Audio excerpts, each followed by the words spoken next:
Well, looks like this is what we're going to have to tackle today, because the switch is even going offline, even with the M2 actually not plugged into it. That the wire here got intrude with water. I don't even have it plugged in. Hadn't been plugged in over 24 hours, and it's still, the switch is going out.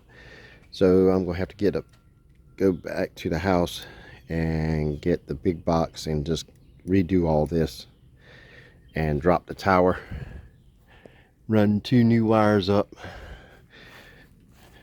The switch is getting awful hot, so I do believe it got damaged as well. The pins in there on 2 terminals just corroded a little bit, so I'm thinking it probably damaged it, if not destroyed it. And I will have to come up with a way to put some kind of switch in there, even if it's not PO switch, but multiple POEs in there to feed everything, and order a switch. But that happens. It's all locked up. I'll go get all the stuff I need and get back here and work on this pretty much all day. Oh well. It's the life of running the WISP. You never know when something's going to go down.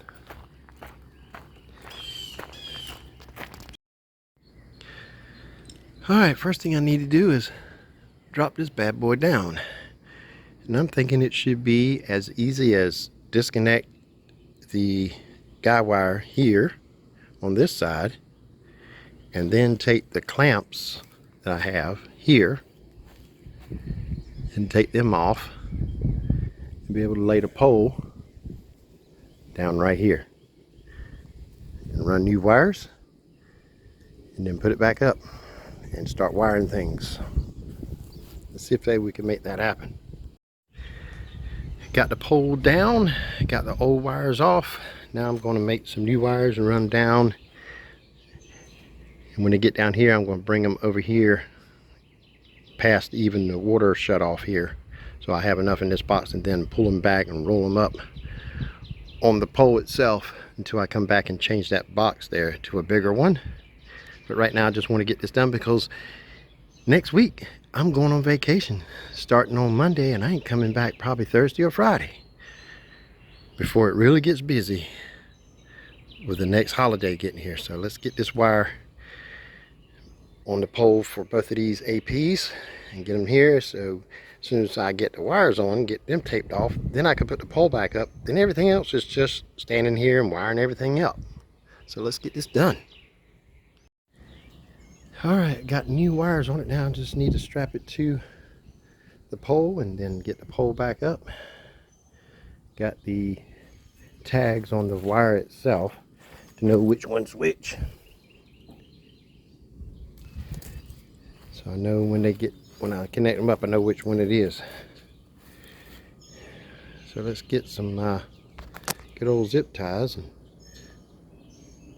get this wire on here and get this pole back up. That's the hardest part, is getting the pole down and rerunning wires, and the rest of it's just pretty much just like I said, it's just here. So let's see what we can do. Get this back up and running and go get something to eat.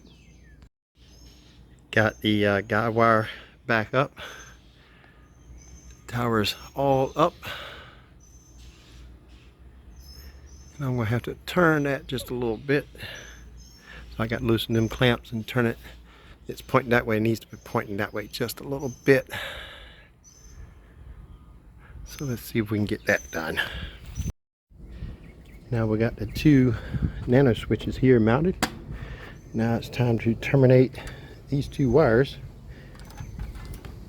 and get them plugged in, and then work on getting the fiber back in there and feeding these 2 switches. Okay, we got the switch here in place, all working, feeding everything, and everything's back online except the good old M2.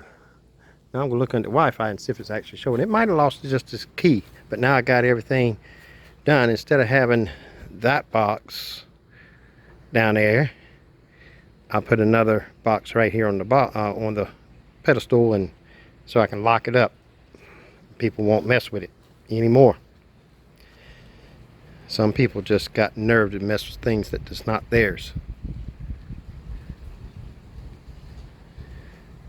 But that's all right. We got everything like it's supposed to be now. Now I just need to get the laptop. Well, actually I should be able to plug into the network at the RV and be able to log into the M2. If not, I just have to come down here and get the wire and put a PoE on it and plug it in and access it separately and see what it needs to be done. But right now, that is everything running.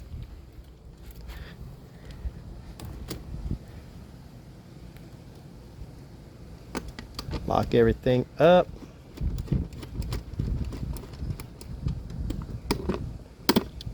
Go get a lock for that box. Okay, we got this up and running. Got the box with the cube and everything else in it and all, and got all the necessary wires ran through here. Got the switches up and running. As soon as I plugged in, I started getting notifications. Everything's back online, but that one device is that M2 up there. Now it shows the cameras are actually connected. I see activity, and it does show up on the Wi-Fi on my phone. So it's transmitting and it's working. It's just not showing up in the WISP software. So hopefully I can just log into it, delete the key, reinsert the new key, and it just shows up and we're ready to go. And then I'm going to order a box to replace these two, so everything be housed into one box with a real good key and everything on it. But we'll see. We got this little trench here all covered back up. Took the wire out of it that was not authorized to be put there, so we took that up. Now it's everything is locked down. Thank you for watching, subscribing, liking, commenting, and all that good stuff, sharing and all. I'll see you in the next video, but I'm going to go to the RV and see if I can log into that M2 and put the key in it. And if I can get that done, then I'm going to get something to eat. If not, I'll come here tomorrow, unplug the M2, use a different PoE and plug into it, isolate it from the rest of the network, and do it that way. But this is done. Just part of running a WISP. Never know when a storm's going to come through and mess up the equipment, or somebody unauthorized runs a cable underground that's not designed to be underground and plugs it into the network and starts shorting things out when that wire gets shorted out in the ground. Real nice. That's okay. That's what data and history of all this equipment tells you, when things were plugged in and unplugged. So all I got to do is look and see when that port on that air cube was plugged in, so I know exactly when it was done. We're watching you when you don't know we're watching you. See you in the next video.